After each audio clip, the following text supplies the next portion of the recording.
Happy Thanksgiving. I'm Savannah. I'm Alicia. And this is Burden of Proof, Thanksgiving edition. Year 2 of the Thanksgiving editions. So cool. Whoop, whoop. Yeah. Or should I say gobble, gobble? I'll be here all day, folks. We hope you're having a very, very great Thanksgiving. We're living on stolen land. Okay, cool. I'm one of those people at Thanksgiving, and I'm like, it's a great food, but this holiday is so grim.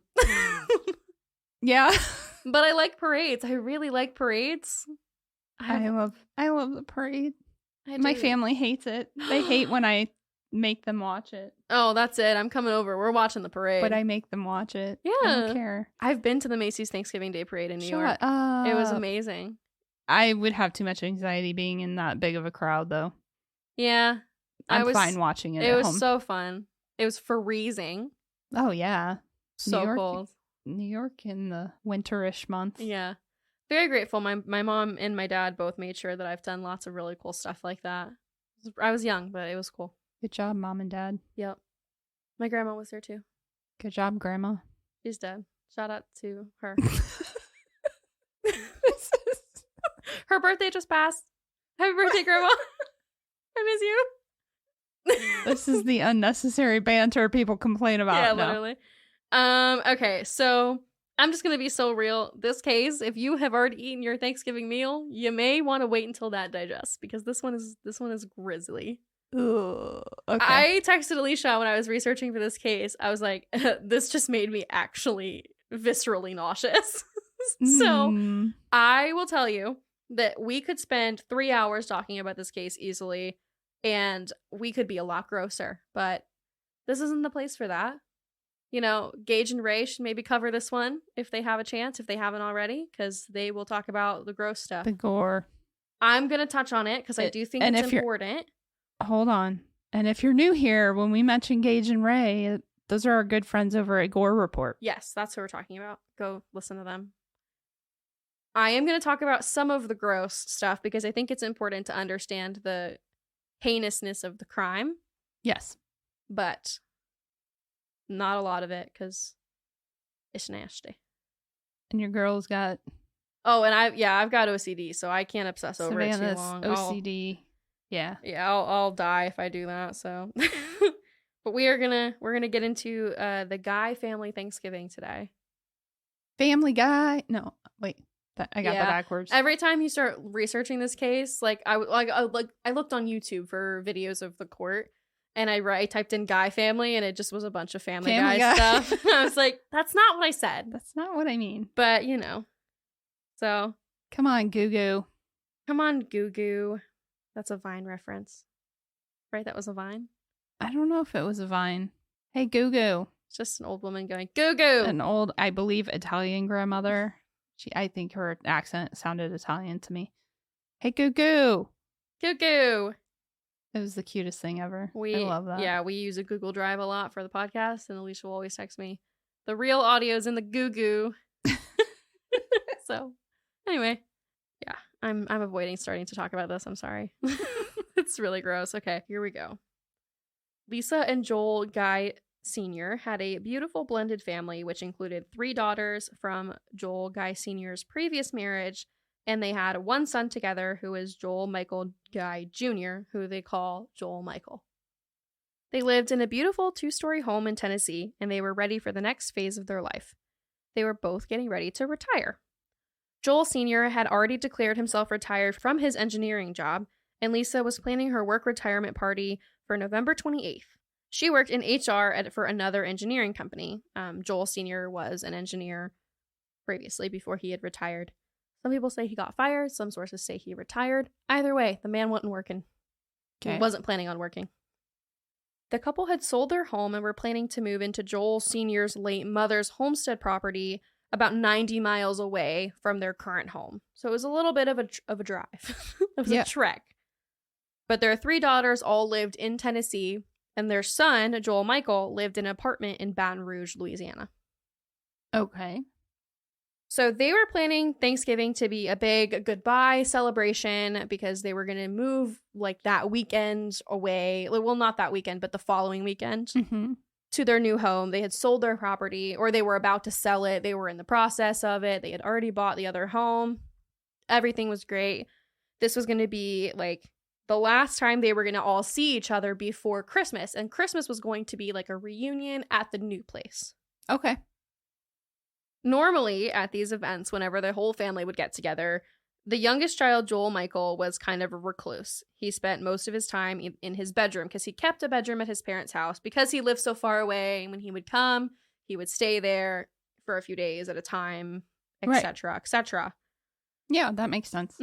And the other children didn't really expect him to be super involved. He would kind of come out, make an occasional appearance, eat dinner with them, whatever, and then he'd go back.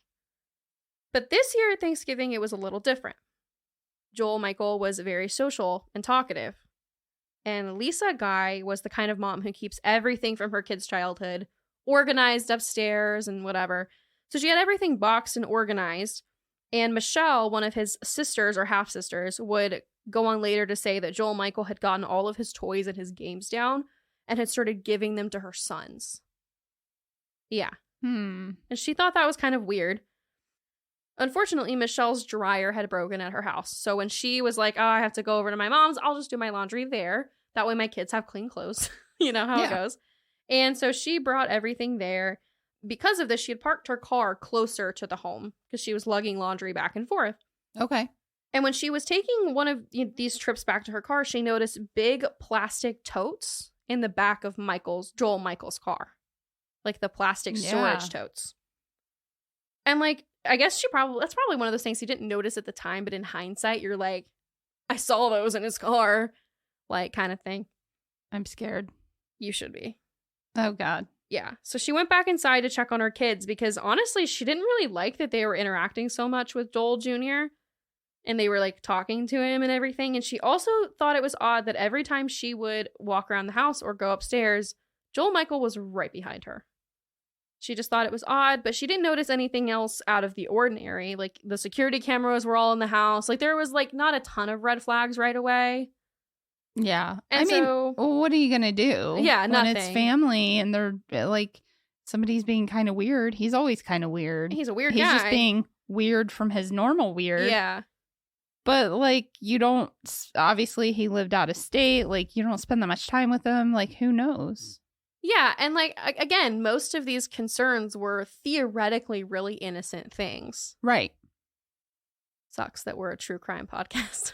Yeah, I mean, so obviously we know these are actually weird things, but yeah, that's what I'm trying to get at is... Well, and let's talk a little bit about why they would have been weird to Michelle. So... Oh, okay. Joel Michael Jr. was not as independent as his other siblings. Like, at all. Yeah, I already picked up on that. Yeah. With the whole has the bedroom there. Yeah. You know. He was totally dependent on his parents, in fact. Completely. His half-sisters say that he was really smart. He had graduated from a boarding school in Louisiana, the Louisiana School of Math, Science, and the Arts. He had studied a little bit at George Washington University before dropping out there and eventually started studying at LSU, which is Louisiana State. And he had intentions to become a plastic surgeon, but he had actually never graduated from either university. In fact, he had spent 9 years at varying schools, never earning a degree. And he never got a job either. At 28 years old, he had never worked a day in his life. His friend through high school and college was his roommate. He was his roommate from boarding school time, like his assigned dorm mate, and they continued to room together when they both ended up at LSU. Okay. And he said that he felt that Joel Michael's isolation was self-inflicted. It wasn't like he was being outcast. He chose to isolate himself, and he pretty much only had his roommate as a friend. Okay. He said that the only conversations he had about his family were phone calls with his mother, and other than that, he never even knew that Joel Michael had sisters until everything kind of comes out later.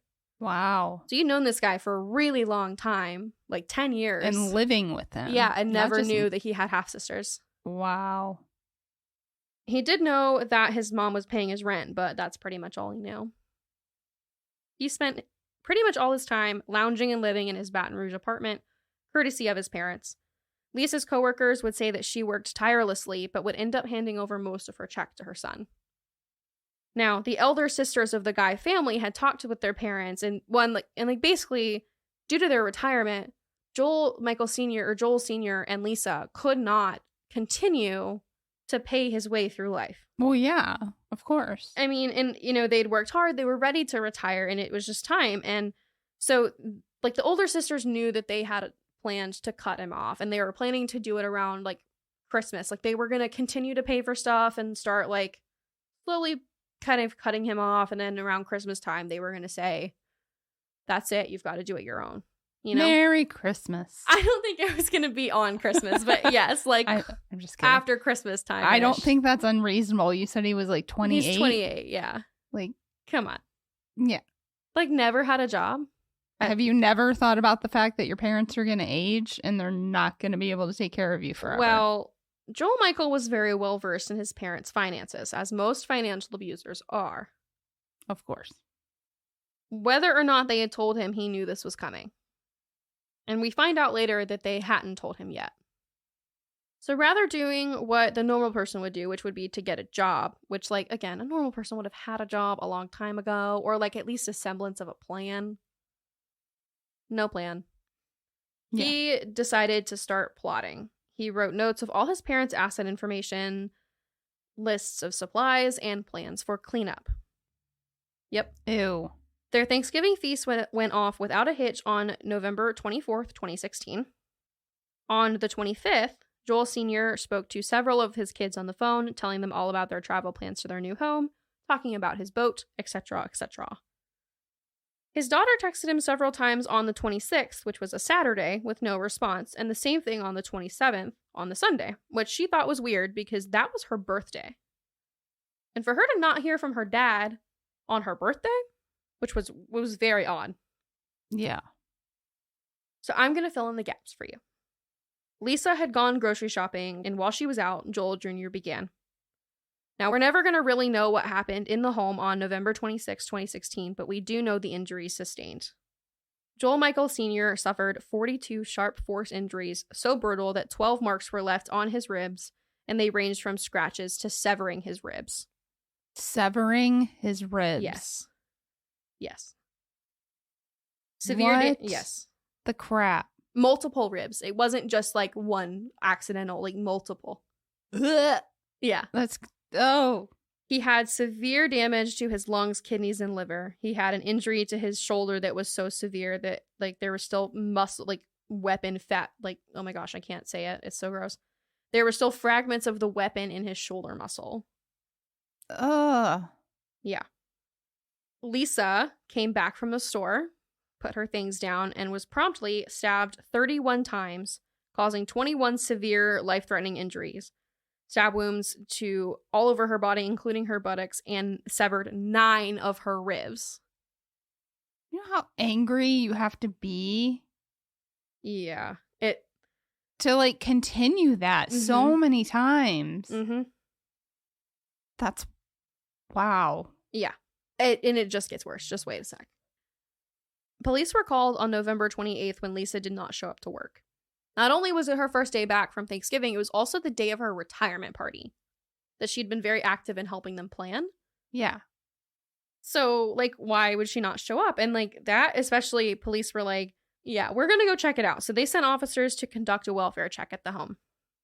When they arrived at the scene, they saw that the back door handle had been removed and they could see inside. And so they could see clearly that there was stuff in the foyer because of the way the house was laid out. They could see that there was grocery bags on the floor in the foyer. They walk around back to the front and there's windows and they can see that there's perishables in these groceries. There's ice cream, there's sausage, there's eggs, there's milk. Yeah. On the floor, just sitting there. The other thing they noticed when they were at the back door was how hot the house was. It was so hot that they could feel it on the walls outside. And there was a really weird chemical smell coming from inside the house. Now, mind you, it's late November, Tennessee, so it's cold. Yeah. Yeah, it's not freezing, but it's cold. I am disturbed. Yeah. I am officially shook. Mm-hmm. So when they saw the perishables on the floor, like clearly had been forgotten about for days at a time at this point, they were like, okay, I think we have enough to try and make entrance to the home now, because this is weird, especially with the open hole in the back door and whatever. So they went into an unlocked car door and used the garage door opener, and the back door was open, so they were able to go inside that way. It was 90 degrees inside the house, and there was a horrible, horrible smell. A smell that caused physical reactions with the officers, who were not newbies. These were veteran officers. And they were very, very, very concerned. Yeah. Seriously, I know that as I talk, people often are probably like, oh, she sounds so deadpan. And even though I'm saying, oh my God, that's just the way my brain works. When I'm scared, I actually get like quiet. Like I seriously would forget to even talk. I have to constantly, consciously remind myself, oh, you're on a podcast. They can't see your facial expressions. This is the first case ever that I can hear my heartbeat in my ear like I'm watching a horror movie. Oh. This is the first time that's happened to me. I find that rather significant. Well, good job, Family Guy. It's just going to get worse. I'm sorry. I'm sure. Okay. So they start looking again. They come through the garage door, and so they see there's 2 tables kind of in their vision. And the first table had both Joel Sr.'s and Lisa's wallets on it. And on top was a sledgehammer. There was also another table with long guns sitting on top. And Joel Sr. had a lot of guns. This is Tennessee. He had lots of guns. He was known for having guns. But like they weren't normally just like laying out. Especially when they had just had like kids in the house, like this, Yeah. So that was weird. They see the groceries in the the foyer kitchen area, and they see that like the stove is on. There's a pot boiling on the stove. There's space heaters in this house. It's so hot. No. I don't ever want to hear about a boiling pot on the stove when people have just died. No. So it's really hot in this house. And they also start getting concerned because they hear a dog barking somewhere in the house. And so they're like, okay, so now we have to A, make sure the dog's not going to bite us, and B, make sure that the dog is safe. So they start kind of looking around, and they track the sounds to a bedroom, like a locked room. And they get the dog out, and he's outside. He's upset and dehydrated, but he's okay. It looked like a black lab. Okay, good. And so then they start kind of looking around more, and it's going to get more intense. So if this has been rough for you, I'm just warning you, it's going to get more intense from here. Okay. They start going up the stairs to the home, and right when they reach the top of the second of the stairs to the second floor, they find what they assume to be women's clothing that has been cut off. Yeah. With a big spot of blood. Mm-hmm. And the following chemicals, like in bottles next to it: sewer line cleaner, baking soda, liquid fire, drain cleaner, lye, hydrogen peroxide, muriatic acid, bleach, and a bleach sprayer. My dude. Yeah. They turn the corner and they go into like a bedroom / exercise room. And I watched the body cam footage of this, like of them finding everything. It's blurred, luckily. Okay. Because when they walk into this exercise room, they see hands. Just hands? Just hands. Oh, God. Surrounded by a huge blood stain that goes like up the wall and around the carpet. Just hands. Ugh. There's like an overturned Bowflex machine in that room as well, so there was definitely a struggle.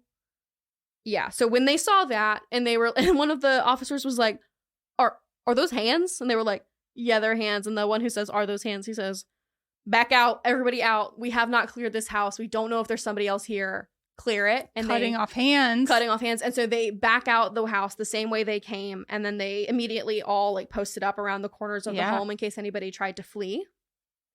Yeah. So they called for backup, a hazmat team, and a forensics team. They called for backup, and while they waited for them to get there, they did some digging into the family. They found all the children, and they sort of started to canvass the neighborhood to kind of see, like, were there domestic issues? Did he owe money to anybody? Like, what are we dealing with here? Yeah. So the neighbors all say, like, no, I know they were all here for Thanksgiving because their son was here. And I remember seeing Joel Michaels Jr. Yeah. And they end up talking to Michelle, who says that she would tell her siblings and she would send them pictures of everybody at Thanksgiving so that they had pictures of everybody and they knew who they were looking for and could track everybody down and that sort of thing. Nice. And that way, if they see them at Thanksgiving, they can officially start to piece together like a bare bones timeline of things. Yeah. So the hazmat team and the forensics team show up because they figured out at this point, by the way, that there were so many chemicals in this house. They were like, this smell is weird. They had to have a hazmat team do the search because it was not safe for humans to be inside. Yeah, I mean, when you listed Yeah. all those off, I thought, how in the world is he breathing in all of those chemicals? Yeah. Combined, I'm assuming. Yeah, they were definitely combined. So they continue to search, and this is when they realized that there were space heaters everywhere. They had seen one, but they found multiple ones, which they correctly assumed was there to help speed up the decomposition process. Yes. They continued to search, and they found 2 plastic storage bins in the bathroom. Inside the bins were the dismembered bodies of both Lisa and Joel Sr., surrounded by a homemade acid formula. I'm not done. Oh, God. I don't think I can do this. It's so gross. Lisa's body was missing something vital, though. Her head was not with her body. Other than that, her and Joel had been dismembered the same way, at the joints, hands, feet. Yeah. Hips, shoulders, torsos. And one of Joel Sr.'s feet had been cut at the ankle, and the rest of them were... And, also, his ankle was in the exercise room with his feet. They just didn't see it right away, kind of thing. The math's not mathing. Why did you leave their hands and things in another room? We'll talk about why he left. Okay.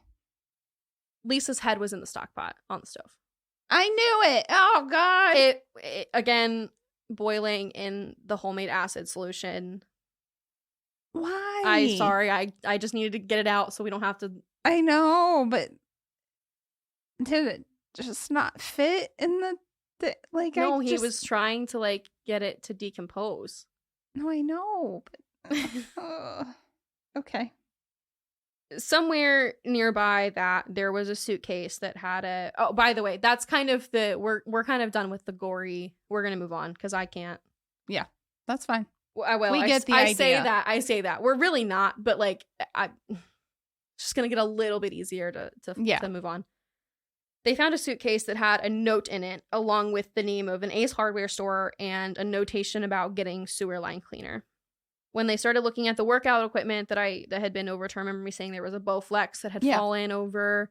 They realized that there were knife marks in it. There were knife marks in the futon, and they were obviously there was blood everywhere. This crime scene. This house. Well, yeah. I mean, it is so bad. And it was just very widespread and very violent. Ugh. They found 2 receipts from a Walmart on the 26th, one from noon and one from about 3 o'clock in the afternoon. Okay. One of the receipts included peroxide. They were like, okay, we can work with this. Let's go to Walmart. And so they go to Walmart and they're like, give us your footage. Give it to us now. Yeah. And at this point, they had gotten the pictures from Michelle to kind of see what they're looking for. Mm-hmm. At, who went to Walmart, who got peroxide, what are we doing here? Right. Because part of the body cam footage, the police are outside listening while the hazmat team is reporting back what they're finding, or the forensics team is reporting what they're finding. Mm-hmm. And one of them was like, there's 2 bodies in there. Because remember, they're only looking for Lisa. Yeah. Obviously, they're concerned about where Joel Sr. is, but they weren't there for him. They were there to look for Lisa because she'd been the one reporting. And they were like, crap, there's 2. Yeah.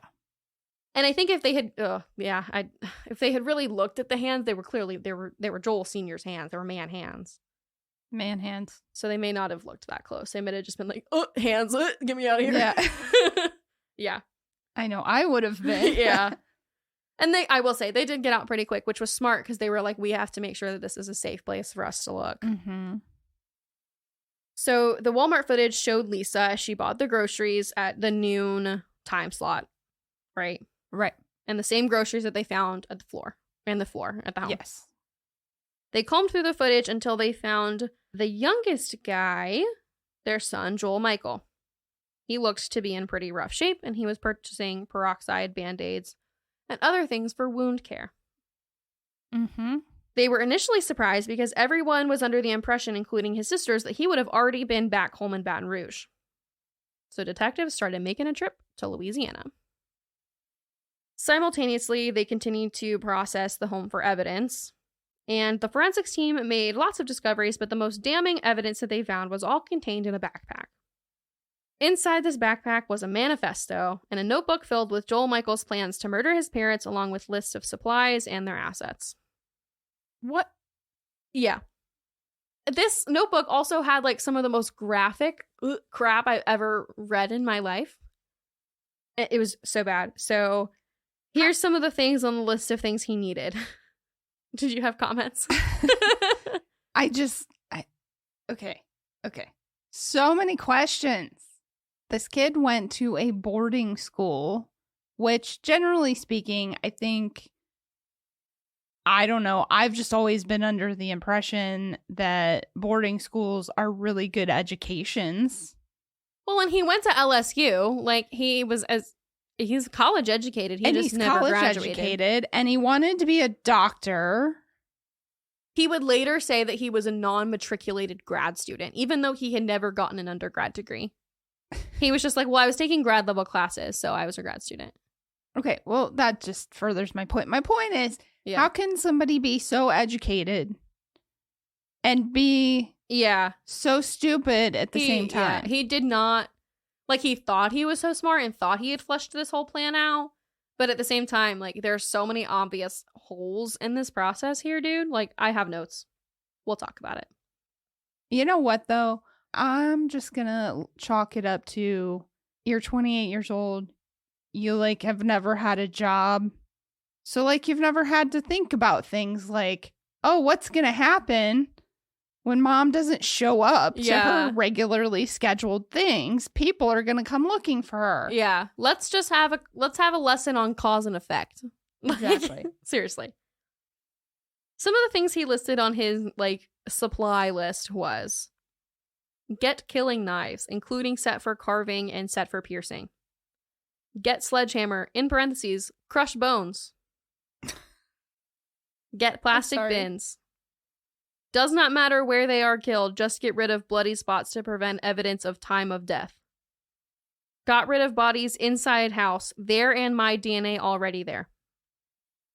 This was like the less graphic stuff. I cut out a lot of stuff that I could not physically make myself say.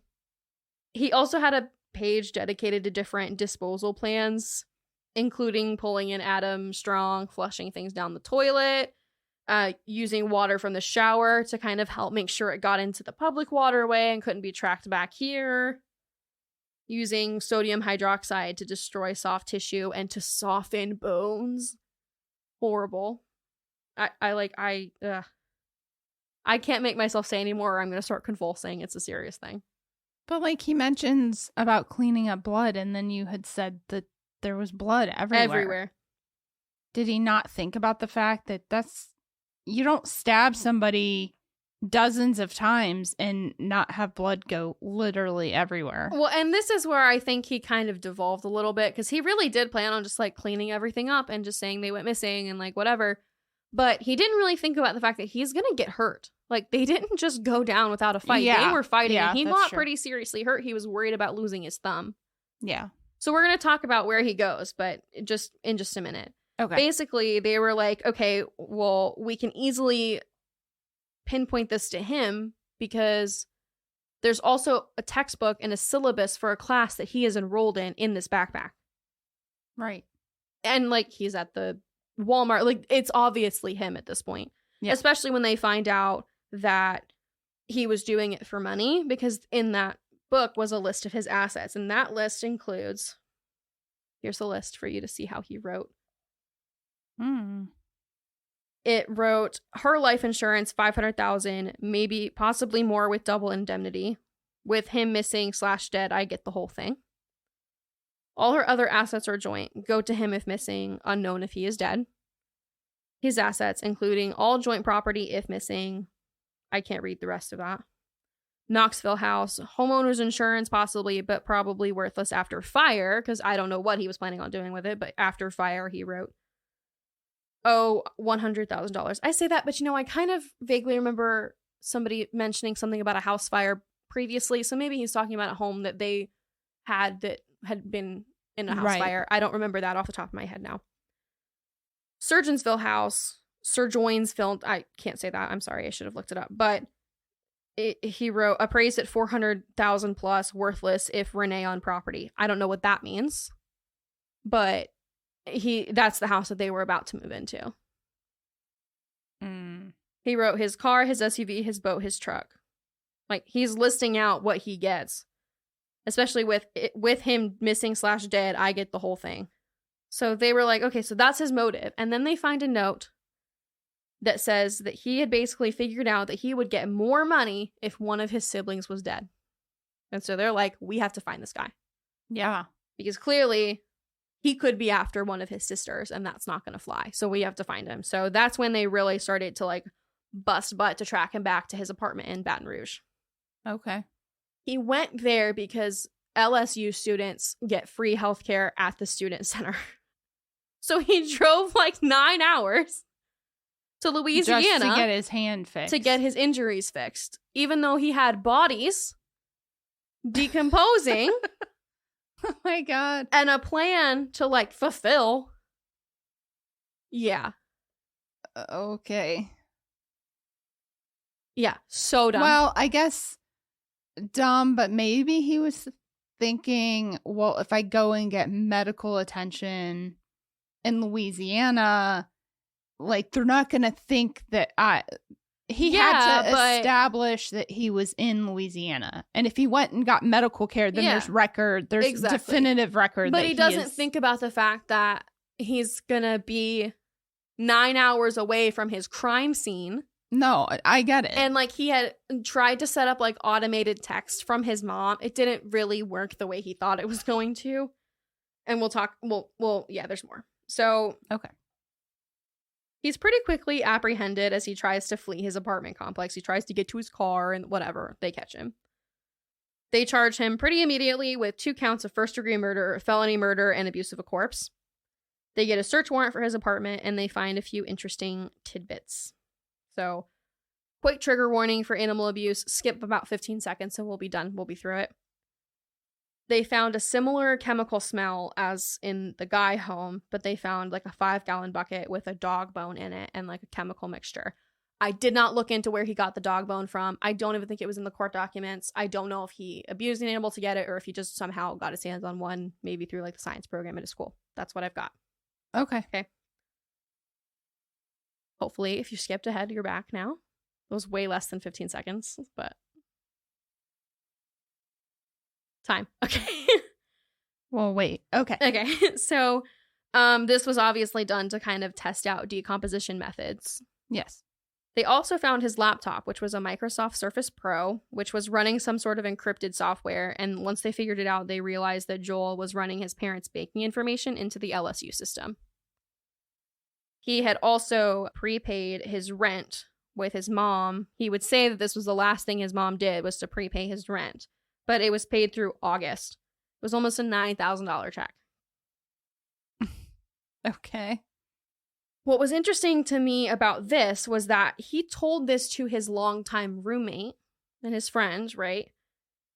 I think he was in jail and he had like called him or talking to him or something. He'd definitely been incarcerated.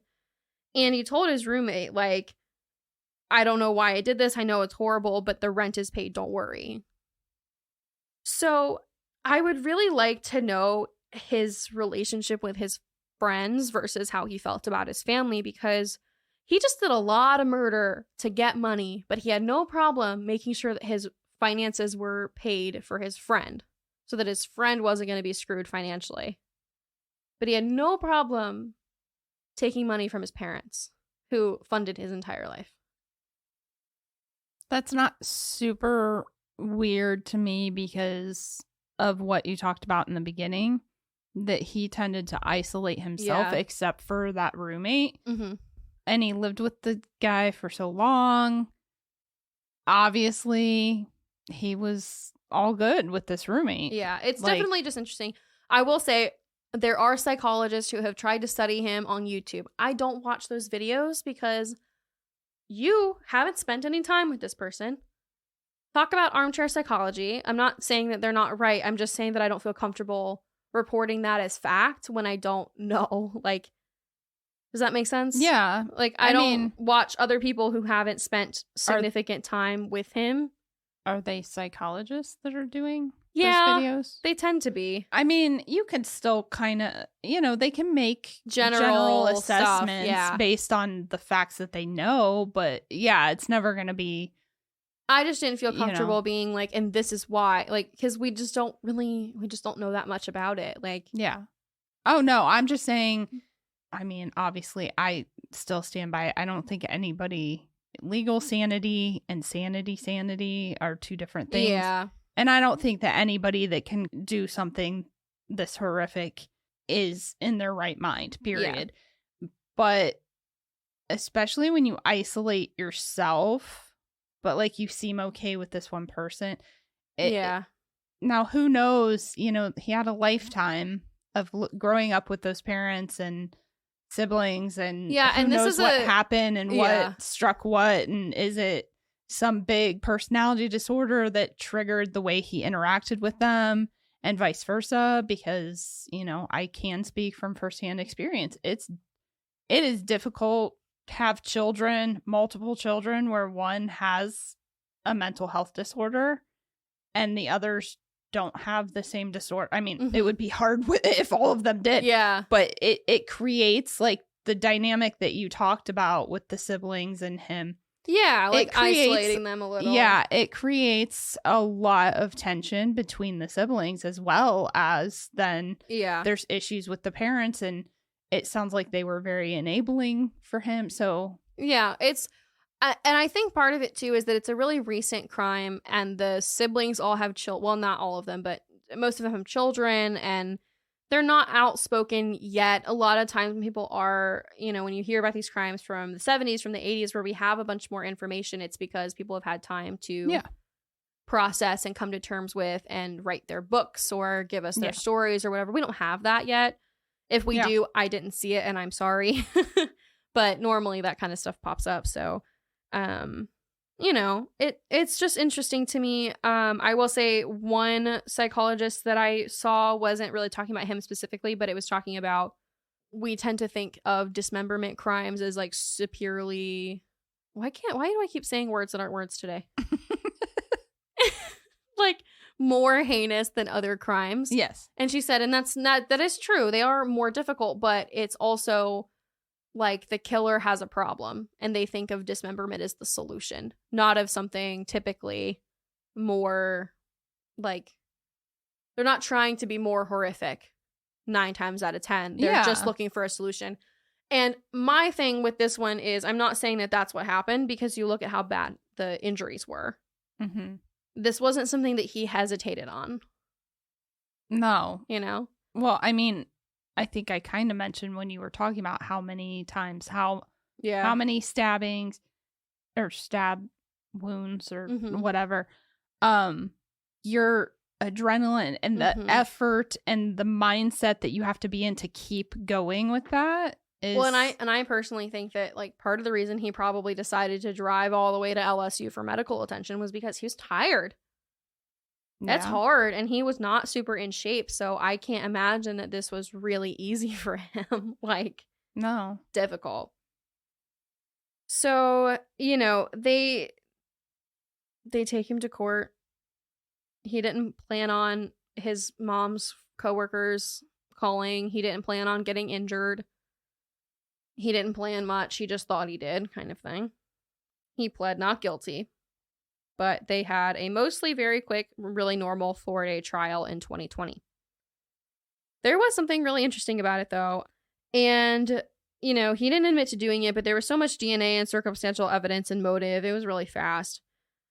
The most interesting part about his trial, to me, though, was that he did have a defense team, but he sort of started to, like, he filed like he wanted to withdraw them from his case so he could represent himself. which they were like, that's really dumb. He filed a motion on a Tuesday to represent himself. It happened last minute. His trial was the next week. And so the judge was like, we need to set a hearing on this for Wednesday. The Wednesday they go in and he basically is like, well, I really only want to represent myself on something that my attorneys are refusing to do for me. And he was like, okay, you can do that. Like, I'll allow you to represent yourself on one thing as long as you can, like, keep your, I mean, not as long as you have the right to represent yourself, but like, please let them continue to do their job. He wanted to try and force the state to execute him if he was convicted. So he was pushing for the death penalty if convicted, even though the prosecution was not. And the judge was like, no, it's the law. The prosecution gets to determine, like, if that's on the table or not. And they're saying no, so nice try, but you don't get to just choose whether or not you die at this point. Sucks. Like, you know? Just such a coward. Like, yeah. He was really quickly convicted on all counts. He got life for the murders and additional time for the abuse of a corpse. He tried to appeal, he tried to have evidence suppressed, and he tried to cause issues with the fact that he was in Tennessee when the crime was committed, but living in Louisiana when they arrested him. But they were like, no. Like, no. He's currently serving the rest of his time in Northwest Correctional Complex in Tiptonville, Tennessee. Wow. His sisters had really powerful witness impact statement or victim impact statements. I think it was Michelle who said, you don't understand what it's like to have to tell your kids what happened to grandma and grandpa. And you don't have to tell your kids that grandma's head was in a pot. But I did. And I just cannot imagine. Like, I really hope that she was just saying that for effect in court and that she didn't actually tell her kids this. I think her kids were old enough to, like, have known. Like, to have figured it out on their own or something. Yeah, which is still horrible. Like, even if, that's terrible. Yeah. That's terrible. I told you this one was rough. Yeah, I don't know why that struck me today. I mean, I'm not a person that's like, yeah, make it gory. Like, I'm not that person. Yeah. But I can kind of put a mental wall up a little bit and handle it. And that was really something. Yeah. There's one other thought that I had that I didn't want to interrupt you. And now I've lost it. The dynamic of mom being the one to, like, always be in contact, always be sending the money. And then on his list of assets that he said, oh, if he's dead too, I get this. He listed all of her stuff first. Yeah, and I was thinking, what about the sisters? But then it dawned on me, that happens a lot, which is fine. That people leave when... Well, and I think at some point they had told him that he would get everything or whatever, or they said something and he took it as. So I don't know. It's hard to tell how much of it is really true and how much he just of it he just thought was true or is lying about or whatever. Yeah. I also didn't look into the probate of their stuff because that just feels too personal. I'm not gonna. That's not my business. Yeah, you know what I'm saying? Like, no, I just found it interesting that, like, why would he assume that he's gonna get?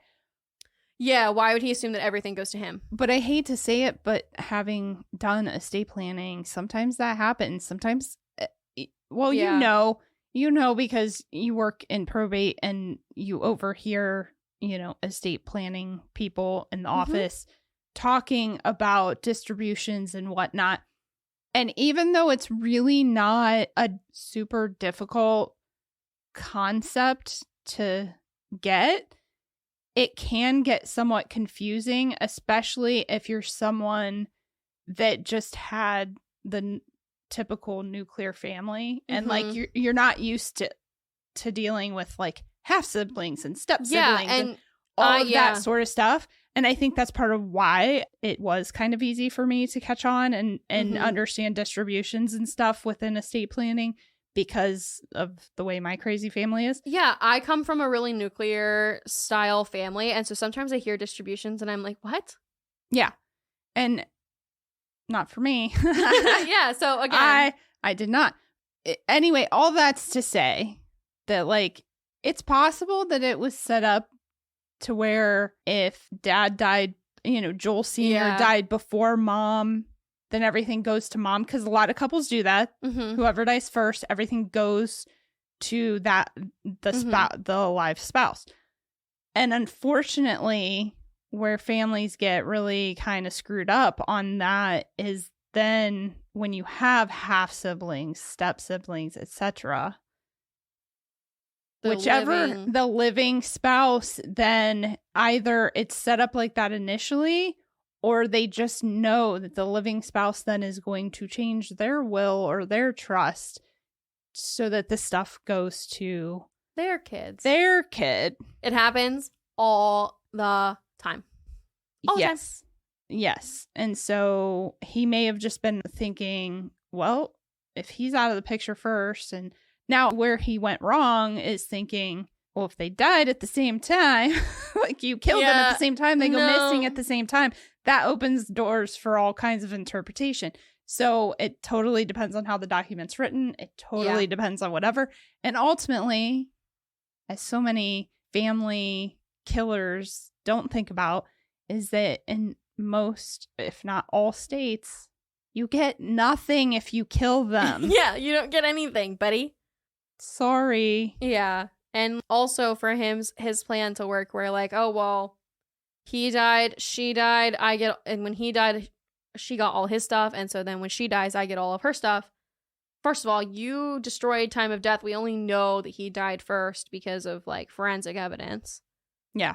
And most of the time, and correct me if I'm wrong, you have to predecease your spouse by like 30 days or like 25 days or something like that for that to really go into effect, right? It depends on how it's written. Okay. I think state by state, attorney by attorney, they have different there's stuff. Different recommendations. But usually there is some sort of language in there kind of settling it as if like if you were to die, because it happens, couples like die in an accident and they're dead upon arrival of first responders, but they don't really know who died first exactly. So there is always a clause in there, typically to cover that sort of thing. But ultimately, none of that matters, because if you kill them, you get nothing anything anyway. And also, like, what did he think? I just don't understand what he thought was going to happen. Like, I don't understand what he thought was going to happen when they both just went missing. Did you really think they were just going to both go missing? I really think that because he secluded himself from other people and didn't have people in his life except for that one roommate, I really think that he didn't think about the fact that people are going to notice that they're missing. Like, they have places that they go and people that they see that are going to go, something's not right here. True. That's true. And also, on another note, like, he killed them in their house. So there's no way you're ever going to get rid of every piece of evidence in carpet in their home. Yeah. It's clearly, and what I don't understand is that he apparently had, not that I could see any, like, this just was out of nowhere, and it's so violent. Yeah, I don't know. There's this case. I have a lot of unanswered questions. Yes, same. So maybe one day we'll get answers, but for now, this is what we have. I mean, there's more because I couldn't possibly fit everything in, but. Well, yeah, but we'll link your sources in the show notes. Are in the doobly-doo, and the appeals are in there, and that's where a ton of their appeals is like 63 pages or something. It's ridiculously long, so. Yeah, but if somebody wants to deep dive, that's a good place to start. Yep. There were a lot of really good articles on this case, too, I will say. Normally, like, each article will have, like, one thing that I want out of it, and I'll have, like, 9 to kind of piece it together, and then one main source. This one, there was a great Crime Wire. There was a great Oxygen article. There was a great, like, there's a bunch of really good ones, and they're all listed below, so. Sounds good. If you made it to this episode, you definitely didn't make it all the way through to this part, but if you did, leave us a little turkey emoji, because it's Thanksgiving, and we hope you had a good one. We love you for sticking in there. Yeah. Happy Thanksgiving. Happy Thanksgiving. Yeah. Well, I'm not going to sleep well tonight, but we will see you next week. Till next time. Bye. Bye. Thanks for listening, guys. Find us on Instagram and TikTok at Burden of Proof Pod and email us at burdenofproofpod@gmail.com.